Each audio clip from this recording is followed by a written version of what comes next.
Some of my close mates don't even know my real name. Yeah. I kind of told him the idea that I had to go to academies, get the lads to battle with skills. He didn't really buy into it. Didn't think it would work. I just went through my playlist on my iPod. Yeah. Shut your facts. Two power. Everyone used to buzz off it, and there was nothing worse than doing a skill school and realising that this lad's not really good enough. And I'd be on the TV with 2 hours sleep, performing. I was in Southampton on a night out, and some guy came up to me and he was like, "I fucking hate Rocket." Jimmy Fivebellies wrote Gazza's number on a fag packet, and Gazza went, "Here, Rocket, if you're ever in Newcastle, give me a shout, and we'll take the Harley Davidsons out." She walked off halfway through the show. She was like, "Right, that's it, I'm gonna go get some chicken, I'm off." He's got a mouthful of milk, and he's just kind of squirted it through his teeth at Tim at Lovejoy, and he sparks up a cigarette on the sofa in the studio, and he's literally thrown the cigarette in the JPT trophy. It was carnage. It was organised chaos, I would say, Soccer AM.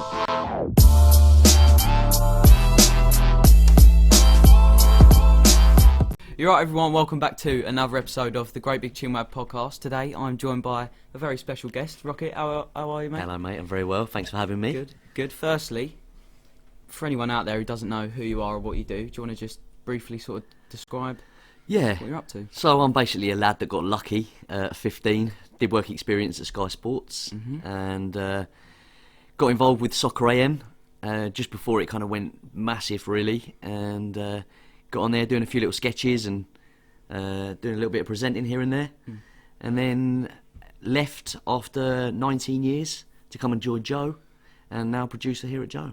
Lovely stuff. And also, before we delve deep into this, I always like to ask my guests. I've asked a couple of my mates, but do you have an interesting fact about yourself?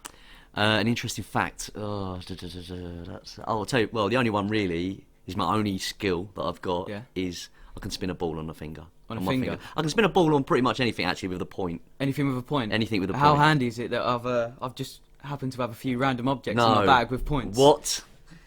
So people might think this is staged. No, right, so I've brought along a remote control. Okay. Is that alright? Yeah, remote control. It's got a point on it, hasn't it? Yeah, I guess. Oh, it's a curved one. You give me one of these new Samsung curved ones. I'll see what I can do. Let me get a football. Alright, there we go. Grab a ball. New Premier League football. Fresh Premier League ball, that's what we like. Right, you've started me off with quite a hard one here, Ethan. Would a spoon be easier? I was expecting a pen. A spoon probably will be easier, actually. Alright, we'll go with a spoon first. Okay. Right, here we go then. So I'm going to go for the handle end, because I feel like it's a bit more of a point. Fair enough. Yeah. Here we go. So we're spinning on the finger. Bang, there we are. You might have to bring it a little lower. How's that? That's perfect. You having that? Yeah. Yeah, that's it. Spoon. Yeah, that's brilliant. Completed. Right. Spoon. Done. What else we got Remote here? control. Right, remote control. Here we go. This is the one I was slightly concerned about. But we'll give it a go. Right. Okay, we're spinning. Oh, hello. Oh, yeah. I need more spin. I've got sweaty hands. Here we go. Let's go again. Ready? 1, 2, 3. 1, 2, 3. There we go. And it's on. There we go. Oh, hello. Yeah. He's done it. That. The final 2 for 2. The final item that I brought along is a banana. Oh, now, we did split in my bag on the way here, so it's got a bit of a banana juice coming out the side of it. Yeah, nice. Okay. And it is a bit. Right, where do you want it? Do you want it on the actual stalk? I don't mind. On the bottom? I probably should have brought one that's a bit more ripe. That's alright. That's fine. It's a bit squashy. I thought you were going to ask me to peel it and do it on that then. That would have been hard. Okay, here we go. This is the real test. We're spinning. Oh! No, if that was more ripe, that'd have worked. The banana's crumbled under the pressure of the ball. Let me try one more time. I'm just going to hold it at the top. Here we go. Right. Spin. There we go. Hey. That's different gravy. Banana Techers right there. He's still going as well. There we go. Oh. 3 for 3. Stuff. And I've got banana juice all on my finger. Lovely. Love that. Wipe that on the chair. Lovely stuff. Now, one thing that I've been wondering about you for quite a while now is the name Rocket. Yes. Where on earth has that come from? See, it's a weird one, the name Rocket, because a lot of people think that I actually got the name from Soccer AM, which wasn't the case. I went to Soccer AM with the nickname Rocket. I played in a football team under 6s, Camberley boys under 6s, and we had 7 lads in the team called James. Right, yeah. my real name's James. Not a lot of people know that. Some of I didn't even know some that, of my close mates don't even know my real name. Yeah. So my name's James. We had 7 Jameses in our team, and our manager would shout, "Hey James," and we'd all look round. Yeah. So he's like, this isn't working. I'm gonna have to give you nicknames. So, because I was the quickest in the team, I got Rocket. One lad got called Vinny because he played like Vinnie Jones. Just a bit of a hothead. Yeah. Then there was Jimmy, Jamie, Jimbo. Like there was other variations of James basically. But for some reason, Rocket and Vinny stuck. So Vinny's still called Vinny today, Vinny, yeah. and I'm still called Rocket. Yeah, it's a cool name, but I was trying to do a bit of research about you last Oh, night, well, yeah. and all that's coming up is spaceships. Oh, really? Yeah. When I'm trying to search for you. Nah, that's and not I didn't know you played football. As a I kid. did, yeah, I did. Well, I mean, not to a great level, but I played for a team called Camberley Boys up to the age of about 17. Actually played for the league representative team for the West Surrey League Boys with Steve Sidwell and Leon Britton. Top players. Those, Premier League players. Good players, yeah. Obviously, their careers went on a little bit different to mine, but they we had a really good team, good fun. So it was Colliers Wood and Camberley Boys. We were two teams. Sidwell and Leon played for Colliers Wood. I, with a couple of other lads, played for Camberley Boys, and it was always us two battling for the top spot in the league. But yeah, I used to love it. Yeah. Did you have any dance lessons as a kid either? Never. Do you know, Six-time six-time soccer AM dance-off winner. Yeah.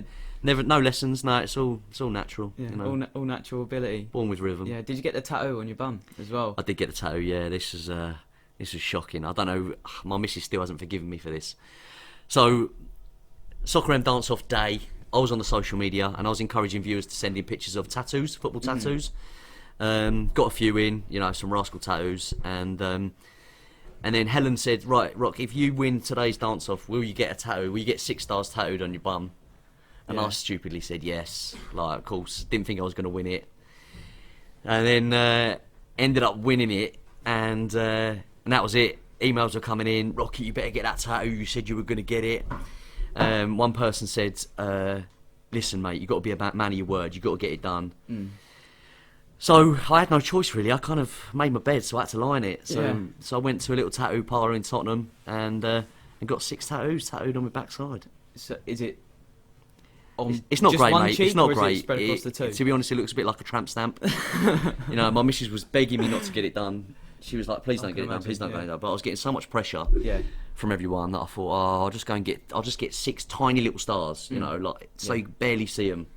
But when I got in there, the tattoo parlour went, "I'm not doing them. If you want tiny, they've got to be a certain size, otherwise you won't see them." So I kind of got pressured into getting them done. I'm guessing you want to see them. You're okay? I don't mind. Yeah, no, I'll pass. You passed, good. Yeah. All right. 'Cause I didn't really want to get them out, to be honest. So, when you first started at Soccer AM, just tell us how did you get into it? So it all began with work experience. Yeah. I was 15. The school had given us some work experience placements. Mine was 2 weeks in an ice cream van, and I was like, I don't really want to do that. That's not. Yeah, that's fair enough. That's. Yeah.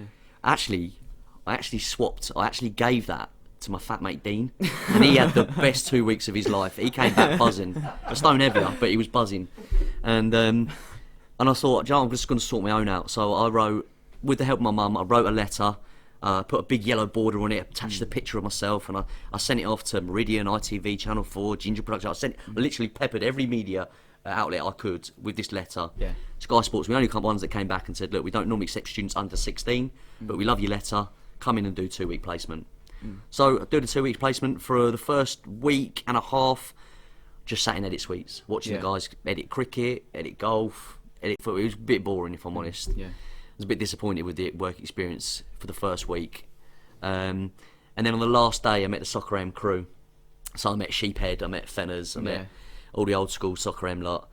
And Lovejoy was there. He said, "You got any ideas for the new season?" And I came up with a few ideas. He was on about doing something like Helen's box. Every week they would dive into Helen's box and bring something out. I said, "You could do Helen's big chest." Yeah. A few little innuendos, a few little puns, and he kind of liked the fact that I was coming with ideas. Asked me if I wanted to work through the summer for free, which I just jumped at the chance. It was a boyhood dream. I loved the show. I was finally kind of being a part of it. And then that was it. Like, from kind of doing the work experience summer, there used to be a bit of a catchphrase where anything went wrong in the show, where a VT didn't roll or a guest didn't turn up. It was like, "Right, Rocket, the work experience, you're sacked, get off." All on you. All on me. Fault, It was always my fault. Yeah. So it was a running gag.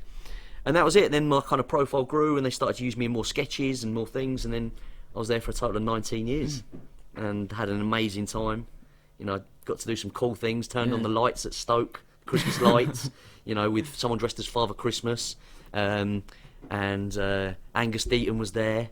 Got to play at Wembley. We were part of the first team to play on the new Wembley pitch. Set up a goal. Well, the first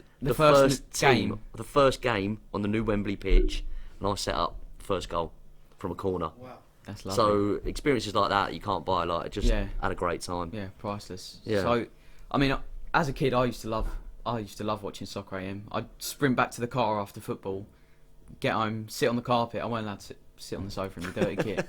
But like, what do you think made it so successful? It was, I think timing was a big thing with Soccer AM. We were we were kind of at the right time. There were no shows like Soccer AM. That kind of light-hearted look at football. Everything when you looked across the board was a very serious football chat. It was more analytics, stats, transfers.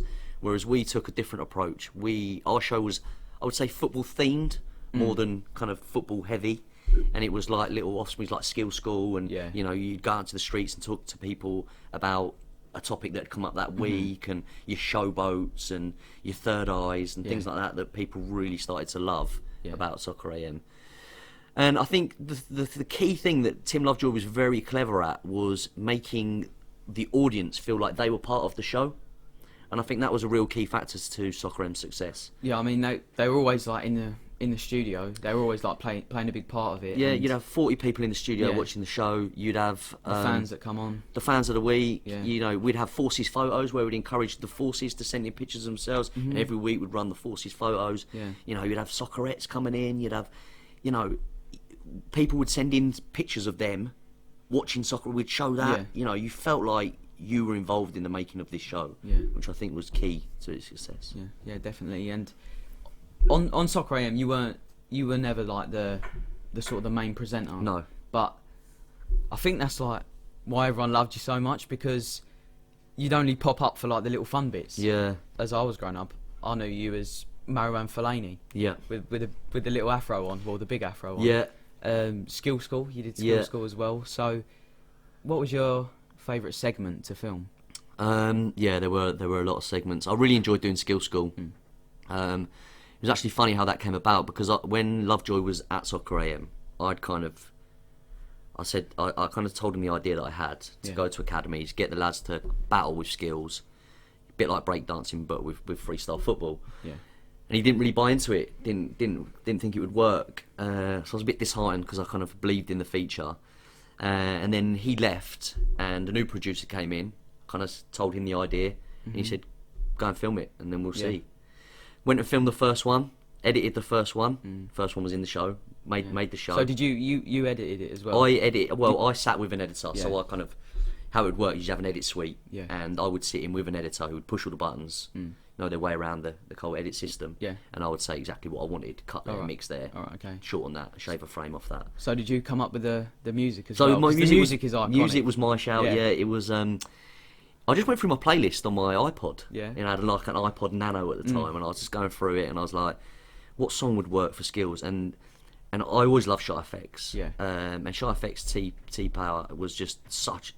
They just created such a tune, and I used to that whole like, it just worked so well. You know, Shy FX, T Power. Everyone used to buzz off it, and what I wanted to do was create a tune that, as soon as you heard it, because Soccer M was very much a show that you would have on the background. It was background telly.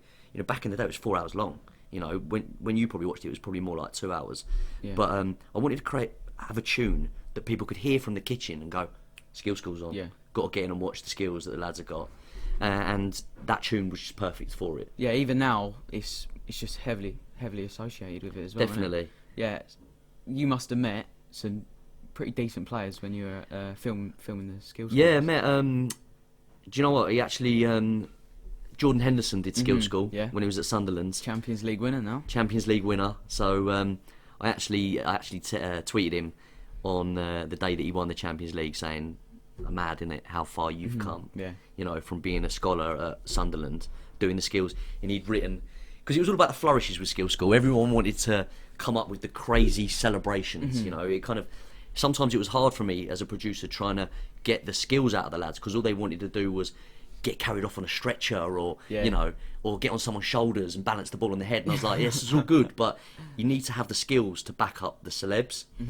So when Jordan Henderson did it, to be fair, he had some skills in his lockers, doing around the world and catching the back of his neck, and then his payoff was pulled his shorts down and he'd written "wow" on his pants. Yeah. And that was his kind of flourish, and it went down really well. But can you imagine doing it now? Like he's never going to do that. Did he win? He didn't win. He got beaten actually. Yeah, he got beaten. Yeah, the lad beat him. But he was one. Raheem Sterling did it as well, and a few others that kind of broke through a little bit. But yeah, it was pretty decent. But what I used to love about Skill School, the main thing was that I would rock up to an academy, and the lads would be buzzing. I'd walk into the changing room, I'd be in my little Skill School outfit, my tie, and they'd all be beaming.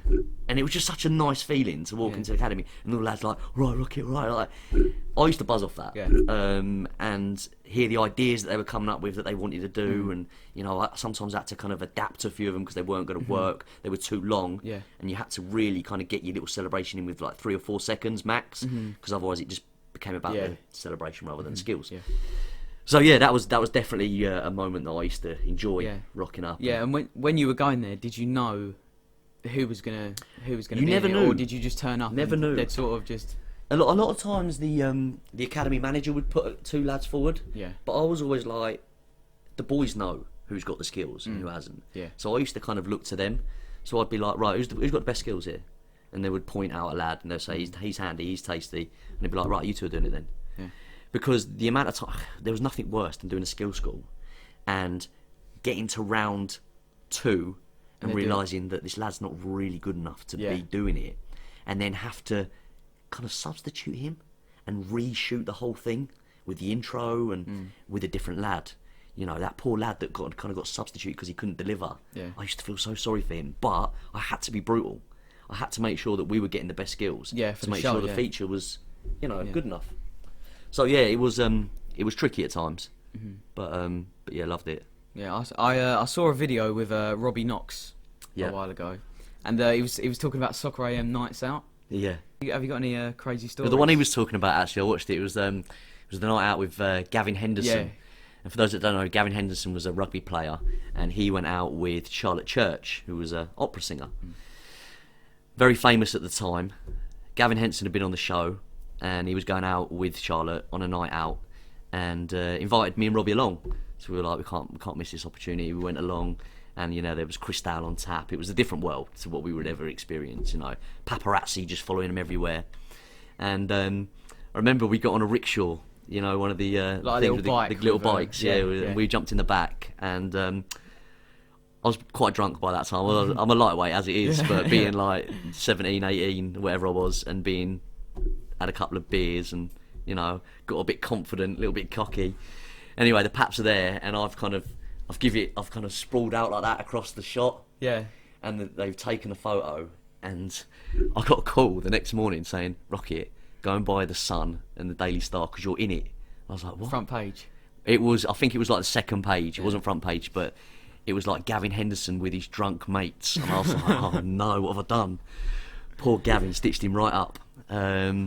So yeah, that was a moment of kind of, Rock, you're always representing. Let's not forget. So yeah.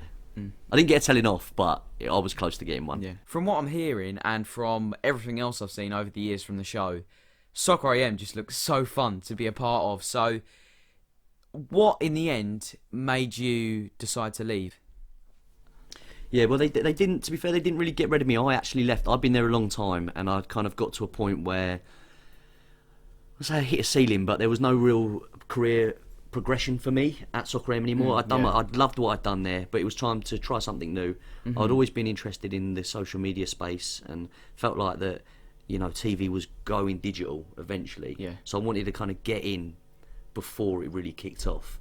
So yeah, that was my decision really, to kind of make that jump. And Fenners had come in, decided to kind of change things up a bit. He wanted to kind of strip it back.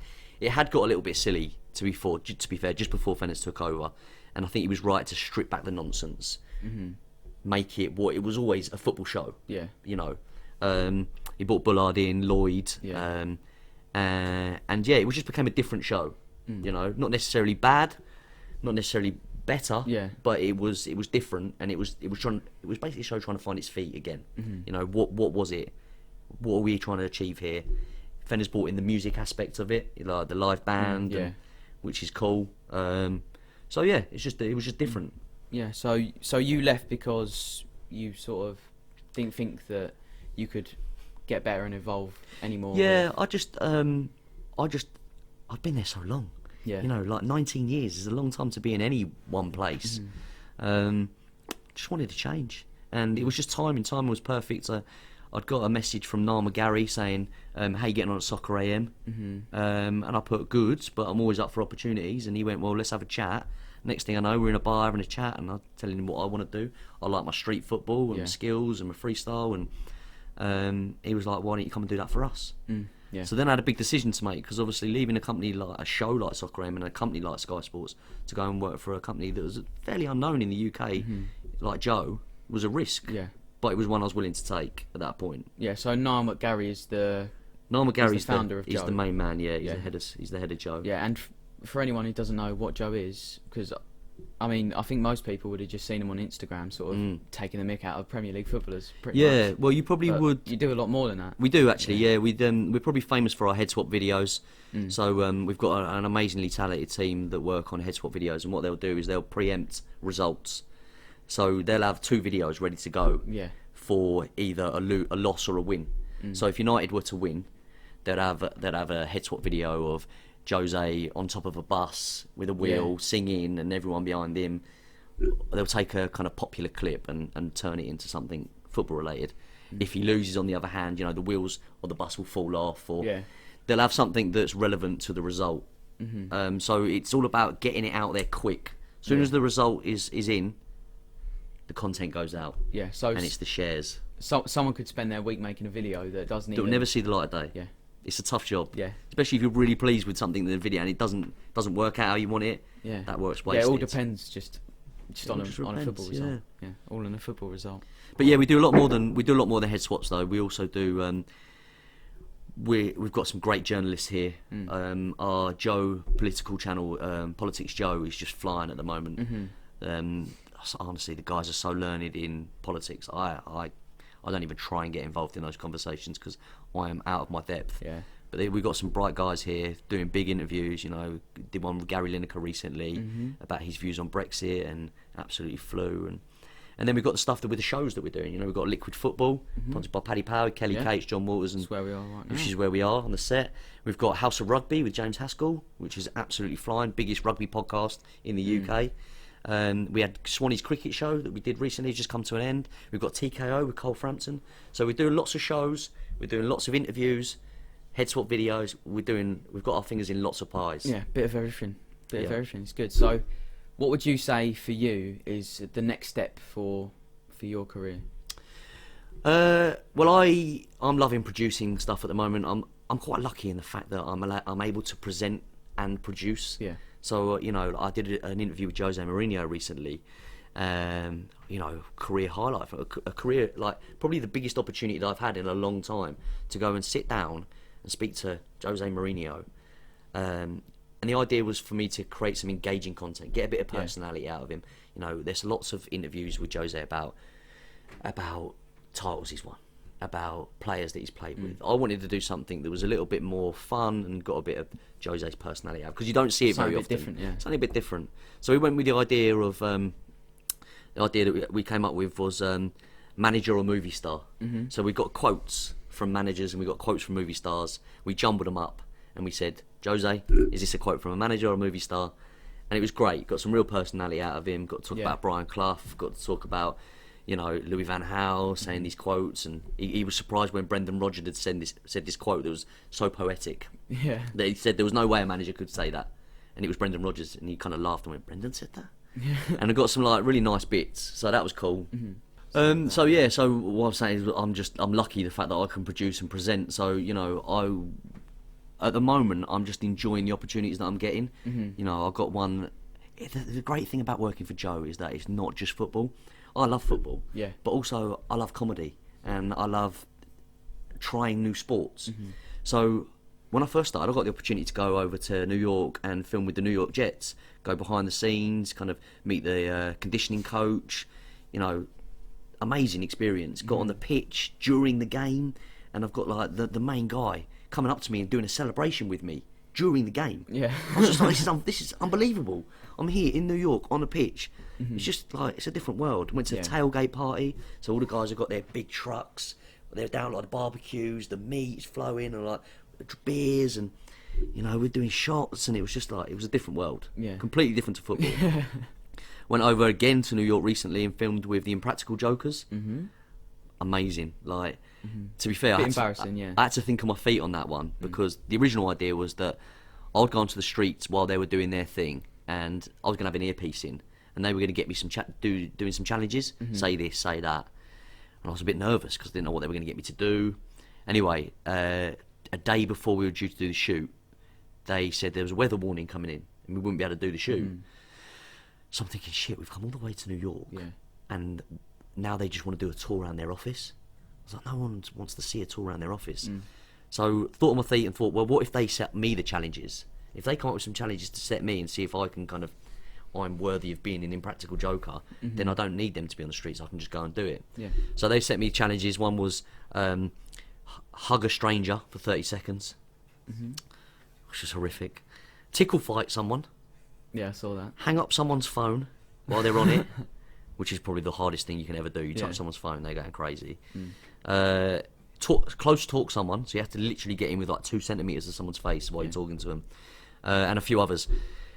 And yeah, I managed to pull 5 of the 6 off. One woman threatened to hit me. When I saw that. When I tried to hang up her phone. She went, "You touch my phone again, I will hit you."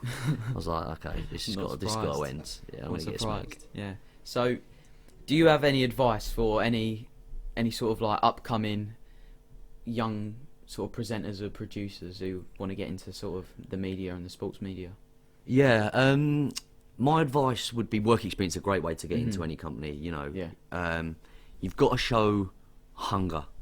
You know, you've got to show willing. You know, I've had work experience come in when I was at Soccer AM, and you'd be like, "Do you mind running to the edit suite and picking up some tapes for me?"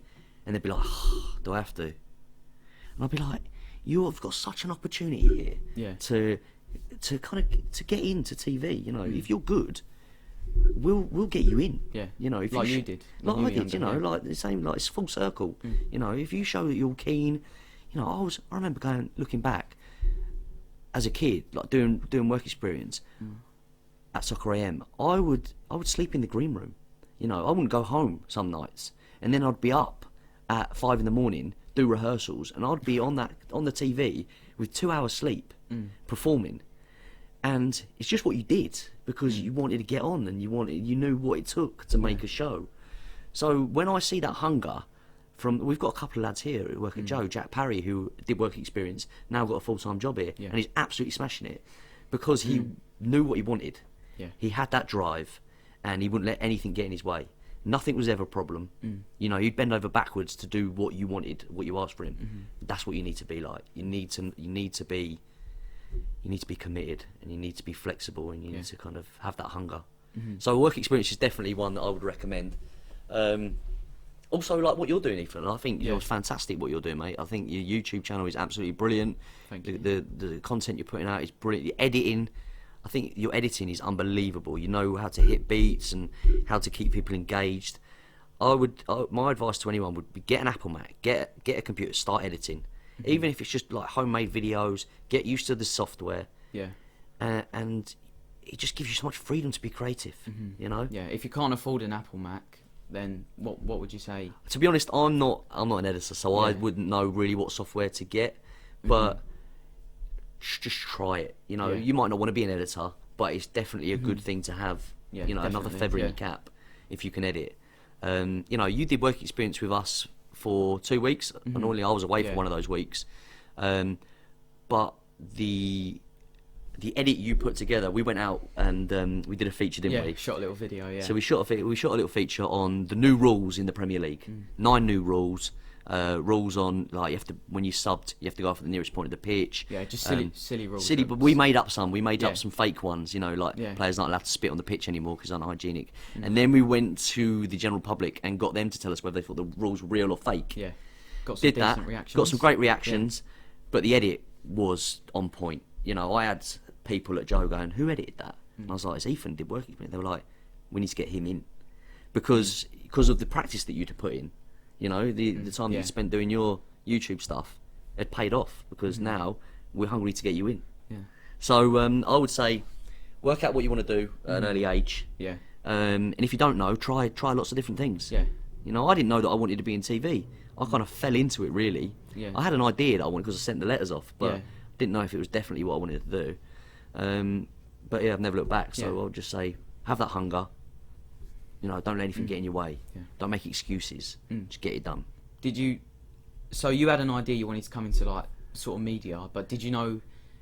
Was it always going to be sports?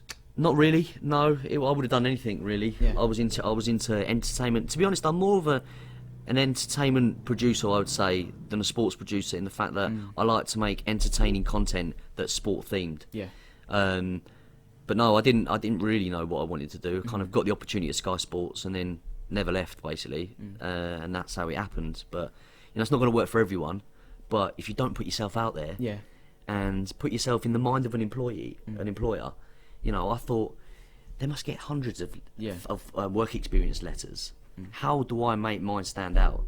Put a picture of me, you know, doing a kind of cheesy grin, thumbs Yeah. up. Had a big yellow border. Kind of told them a little bit about my personality. One page, kept it short, Yeah. but a little bit of my humour in there, a little bit of what I'm into. Yeah. Send that off. I suppose Stands out. Yeah, the name Rocket stands out as well. That didn't it? helped. Yeah. That definitely helped. Yeah, Yeah. I don't think I'd have been remembered as much if I'd just been called James. You know. Yeah. It's definitely helped me. Yeah, I got a couple of questions here from some viewers. Oh yeah. So It's Insane asks, what football team do you support? Well, yeah. I mean, I try and play it down, especially at the moment. Yeah.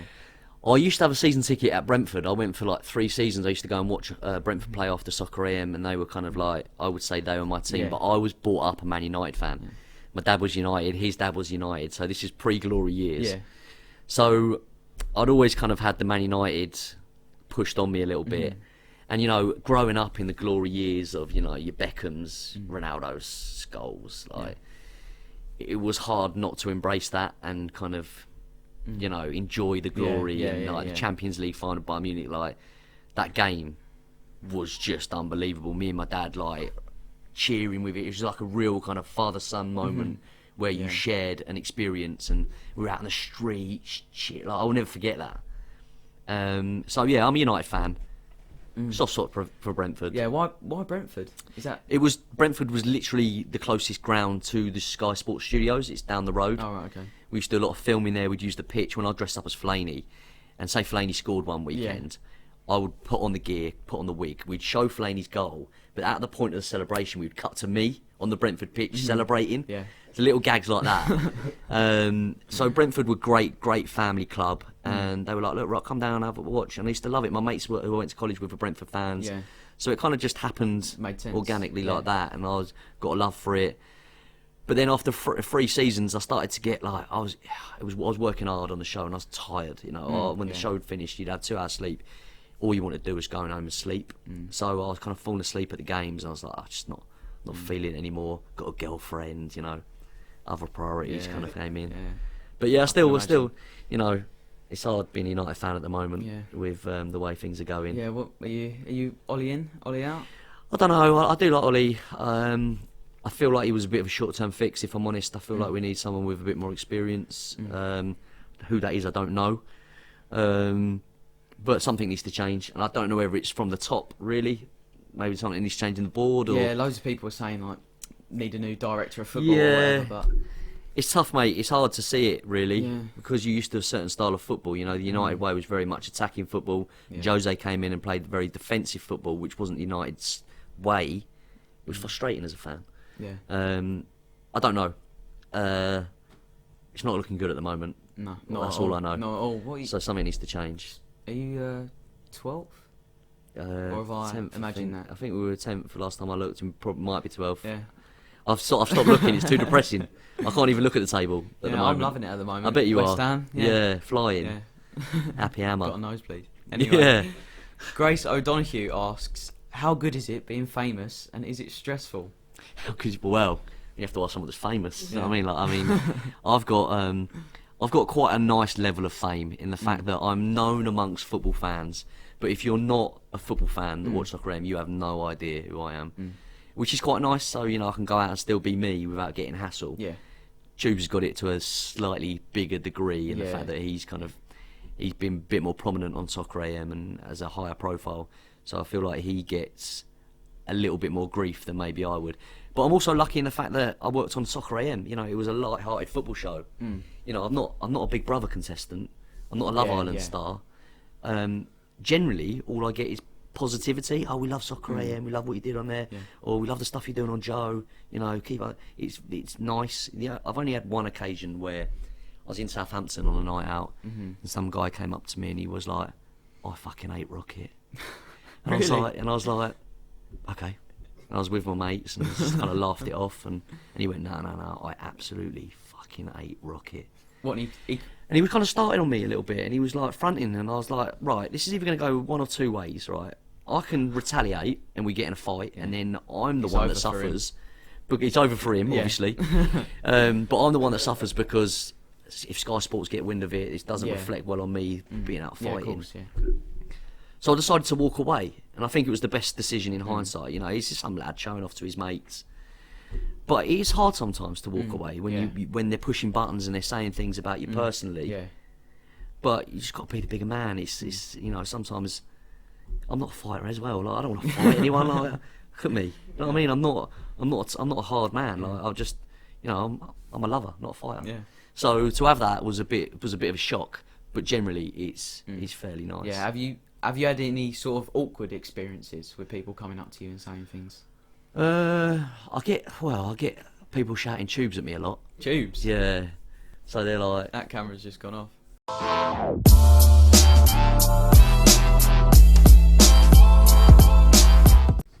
I got a question here from Ollie Suet or Ollie Sweat. I'm not sure how to pronounce it, but it says, if you could meet any footballer, who would it be? I imagine you've met some pretty big names. I've met some absolute legends. I've been lucky.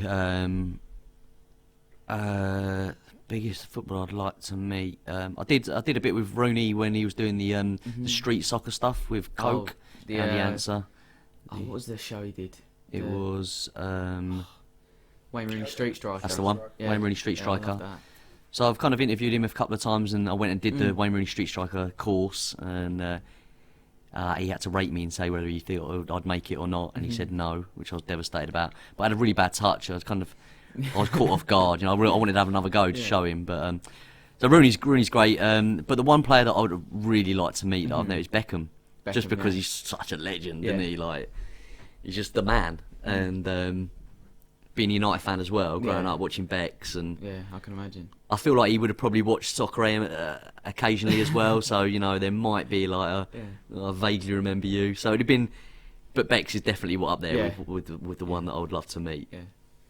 One of the other things about advice I'd give to a youngster, maybe kind of getting into the social media world or just media generally, is that you have to have quite a thick skin. If you're putting yourself up there to be knocked down, there's always going to be someone who doesn't like you, who doesn't rate you. But you've got to kind of rise above it and just think, well, there's 100 people do think that I'm doing a good job, and this one person says I'm shit. Yeah. But it's always the one person that says you're shit that you dwell on. Yeah, and you think about. Even I get that at the I'm only small scale at the moment, but I still get like the odd couple of dislikes or a comment saying I'm a ginger, whatever. Yeah. But it's hard to take because you dwell on those, and they're the ones that kind of resonate with you. But I think it's important to kind of just kind of push that to a side if you can, and just not focus on it, because it won't help you in any way. I remember when I was on Soccer AM doing, I was on the social media, so I had a window to the general public who were watching, and they knew that I was seeing their tweets. Yeah. First week I was on it, Helen was like, right, send in your tweets to Rocket, he's on the social, any questions you've got or anything that you're up to this weekend, you're going to a game, let us know, take a picture, blah blah. So I'm getting all these like nice things coming in straight away, and then this one guy goes, Rocket, your forehead makes me sick, right? It's quite funny because I've got a big forehead. But I was just like, wow, that's quite brutal. You know, I'm suddenly getting a bit of complex about the size of my forehead. Yeah. Then another geezer comes on and he's like slagging off me mum, and I'm like, what? You don't even know my mum. Like, what's this? How old were this you? from? How old were you? So I was like 19, 20, maybe a bit older. Yeah. But you know. So I was old enough to take it, but I mean, it's still like... Still not nice. It's still not nice, and, you know, a few others come in, and you're like, oh, okay. You know, especially if you do, like... Because I was doing the sketches as well, I was doing the Hairy Strikers, dressing as Flaney. Mm-hmm. Some weeks they were funny, some weeks they weren't funny, you know, it was kind of... Yeah, they're not going to be like... They're not going to be laugh out loud, hilarious every week. Every week. You're going to have your down weeks. It's like comedians, you know, sometimes they're good sets, sometimes they don't. But anyway, this was a particularly bad week that we'd had. The guests weren't really getting involved with the challenges. Our gags had died. I'm out there trying my hardest to try and keep the crowd on side. And then I had to go and get changed and do the social media, and I'm seeing all this comments coming in about the Hairy Strikers, just saying it's crap, like Rocky, you're not funny, and you can't help but take it personally, especially as I'm writing the content as well. But yeah, you do have to kind of have a thick skin, and you have to grow it quite quickly, and just understand that actually there are people that are enjoying what you're doing, and just keep going. Don't let it affect you. Yeah, definitely. And when I watch it, I just imagine like before the show or even after, you'll just have a kick around in the old car park. Yeah, it was carnage. It was organised. It was organised chaos. I would say Soccer M. Everyone knew their role and what they had to do and their responsibilities. But we were all young lads. Yeah. Like, you know, when we first started, we were all like, I don't think there was anyone over 35. So you know, we were all like in our 20s, just kids messing about. You know, we'd be in the office before we'd go over. We'd be like throwing darts at the dartboard that was like, you know, 50 metres away, and we'd be playing kick the bin, and we'd have a bin, and we'd have to try and kick a ball and hit the bin, and the rubbish would go over. Like we were a nightmare, but we loved it, and it was just great. And you know, like I say, we'd have a kick about it in the game, and the car park, and pre-show, and then after show, and then we'd all go over to the rugby club after Soccer AM. You know, say this one time I remember I went over and Gazza was there with Jimmy Five Bellies, his best mate at the time, and Razor Ruddock was on the show, and I was sat there in Grasshoppers, like next to Gazza, next to Razor, on this table, just like as a young lad. I was 16 next to these absolute legends, and Gazza went, I won't do the accent because I can't do it, but he went, hey, getting home, Rocket? And I went, my mum's picking me up. Because I had a moped, 50cc moped at the time. He went, oh, you got a moped? He goes, I collect Harley Davidsons. He went, here, Jimmy, give Rocket our number. So Jimmy Five Bellies wrote Gazza's number on a fag packet, and Gazza went, here, Rocket, if you're ever in Newcastle, give me a shout, and we'll take the Harley Davidsons out. I've still got that fag packet with Gazza's number written on it. That'll make a great video. I didn't have the balls to ring him, so in about 4 years later, after I was like, oh, do you know, I wonder if that number still works. And I thought I'm gonna call Gazza. Called it, and the number had changed. If he'd have answered, what would you have I don't know. I mean, I don't know what I would have said, to be honest. All right, can we take your Hollies out? But yeah, cool experiences like that. Yeah, it was always great around Soccer M. Like another great moment for me was when Serge for Kasabian slotted that ball in. He flicked it up and volleyed it through, and we was literally stood behind him. We were like, oh my god, this is like what a moment. And even now that gets retweeted out and does numbers. I saw that on Twitter the other day. Did you? Yeah, somebody. If you've not seen it, go and check it out. Go type Surge for Kasabian Soccer AM and have a look at that goal. He's wearing winkle pickers as well, like the shoes with like the really like pointy toes. And I don't know how he's made such a great connection, but he's flipped it up. Well. It's a scoop up and he's just volleyed it straight through. It's class. So who, over the years on Soccer AM, who has been the best guest that you've had on the show? Best guest is so hard because we've had so many nice people. Like Crouchy's a legend when he comes on. We had Ray Winston, you know, the daddy. He's an absolute geezer. Noel Gallagher, always good when Noel comes on. But the one that stands out for me as just being like a top bloke was actually Mr. T from the A-Team. Right, we had Mr. T come on the show. And he was just larger than life, and he was just such a nice guy. Like normally when we do a show, so we had David Hasselhoff come on, and he just tried to take over a little bit, Hasselhoff, and it was all a bit too much. Same with Meatloaf. We had Meatloaf on as well, and he tried to just dominate the show. And we had we've got a running order that we've got to try and stick to. So when he's been too much, trying to kind of take the limelight too much. VTs are getting dropped left, right, and this is a week's work we've put in. Yeah. You know, you work like 2 days on Showboat. You know, got all the best skills. You cut it to music. You're proud of your piece, and then it's getting to the point where, you know, he's taking up so much airtime. Yeah, you can't even show it. It's a chance that it might be dropped. Yeah. So your week's work is kind of like hinging on whether we can get to it in time before it gets dropped. Yeah. But yeah, Mr. T was brilliant because he came on, lots of energy, even in the ad breaks. Like we get people not wanting to do their catchphrases. Yeah. You know, I'm trying to kind of distance myself from that now. Mr. T came on, he was like, "I pity the fool, ain't getting on no plane." Like, he's actually up there in the ad breaks, chatting, having photos with the guests, the studio guests. Yeah. I just thought, what a top man. Yeah. What a legend. He knows exactly what we want, and he's delivering it. Perfect. And he's being brilliant with it. So I've got a lot of time for Mr. T. He's definitely one of the ones that I'd say was a favourite of mine. Yeah, sounds like a top fella. Yeah. Hopefully I'll get him on here one day. That'd be great. One of the worst though. One of the worst was probably worst. Yeah, one of the worst. We had Scary Spice. We had Scary Spice come on. I don't think she knew what she'd signed up to because we were there in a Harry Striker's outfit. I'm just filleting and she's looking at me like, "What is going on here?" One of her gags was the punchline was "Cig a cigar." Right, she had to say I said something about smoking. She went, "Oh, I always like to smoke a cigar," and she was not having it. She didn't think it was funny. Anyway, she walked off halfway through the show. She was like, "Right, that's it. I'm gonna go get some chicken. I'm off." And she just went and got some Nando's and halfway through the show. So we were like, unfortunately, Mel's had to leave us. So she was just a bit like she's big time, absolutely big time. Trying to think of some others that we had Pete Doherty came on. I don't know what we're thinking booking him, to be honest. I don't know who he is. So he's in the Libertines. So you Google him. He's in the band Libertines, right? He was known for he's like a rock and roll kind of did a lot of drugs, bit of a loose cannon. Yeah. Very talented, but nightmare. on the wrong side of kind of that whole kind of dark world. Yeah.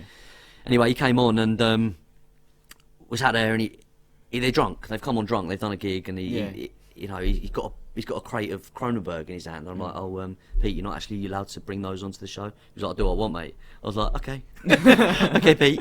So we walked on, and it was FA Cup show. So we always in the FA Cup show we'd have a pint of milk on the table. It was like an old tradition. I think it goes back to the whole Ian Rush advert, Accrington Stanley advert. And he's come on. He's halfway through the interview. He's got a mouthful of milk, and he's just kind of squirted it through his teeth at Tim. At Tim. At Lovejoy, and it's gone on his jeans. And Tim's like, so it's just spat milk out. Just spat milk on a live show, right? And we're all like, "Oh shit, what are we doing here?" Yeah, because like, it's live. It's live. It's going out as it is. Like it's no. So Tim got the arm. Was like, "What are you doing? That's going to stain my trousers." And it all got a little bit live, a bit tetchy on the show. But that was the first incident. For some reason, we invited back, and he's on the sofa, and goes to an ad break, and he sparks up a cigarette on the sofa in the studio. Yeah. And we're like, "Oh, Pete, what are you doing? Like, you can't smoke in here." And he's gone, "Oh, sorry," and he's literally thrown the cigarette in the JPT trophy. We had the JPT trophy on the set, and he's just thrown the cigarette into the JPT into the top of the cup. I just can't believe it. Yeah. So everyone's like, "What's going on?" So we ended up kicking them off because they were drunk again. What, mid-show? Yeah. So does that change the whole running order of Massively, the show? massively. So then we've got like 10 minutes of interview time that we've got to fill. Yeah. You know, we're thinking, right. Luckily, we always have like a couple of VTs on the back burner that are just throw in just in case, like a teammates feature. So we did the teammates with Mark Noble, and it's just like it's a timeless piece. Yeah. We'd have that sitting on the back shelf, and we'd just be like, kind of like, right, we've got some time to fill. Yeah. Oh, we caught up with Mark Noble about his teammates who got roll VT. That's like 6 minutes then. So that's how we'd cover ourselves. But it would always be that kind of, right, it's live, we've got to get to the end of the show without making it look like we're filling. Yeah. Which can be tricky sometimes. Yeah, definitely. Anyway, thank you very much for coming on, mate. I hope that was alright, mate. That was the first proper podcast interview I've ever done. So. Yeah. Top man. Solid handshake. Thank you very much. This week's shout out goes to Charlie Vickers. If you want to shout out in next week's episode, all you got to do is go downstairs to the comments, and just comment saying that you're listening to the end of the podcast, and you'll be in with a chance of winning a shout out. And don't forget to subscribe. Yeah. It's all about subscribing. Subscribe and like. Thank you very much. Cheers, mate. Top man. Cheers, Ethan. Thank you.